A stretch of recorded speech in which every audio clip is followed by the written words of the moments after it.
ഒരു പാട്ടിൻ്റെ ഓർക്കസ്ട്രേഷൻ എന്ന് പറയുന്നത് ഒരു പാട്ട് ചെയ്തു, ഒരു റൂട്ടാണ്. അതിനെ കണക്ട് ചെയ്ത് നിൽക്കുന്ന ആ റൂട്ടിന് അനുബന്ധമായി മറ്റൊരു മ്യൂസിക്കാണ്, മറ്റൊരു മെലഡിയാണ് ഇതിൻ്റെ ഓർക്കസ്ട്രേഷൻ.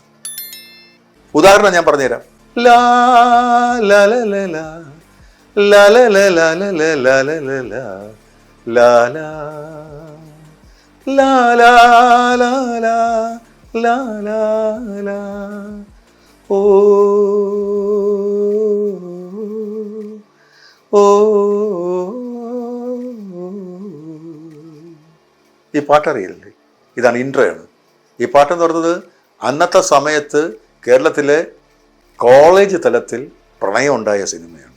മദനോത്സവം എന്ന് പറയും, കമലഹാസൻ അഭിനയിച്ച പടമാണ് ഇത്.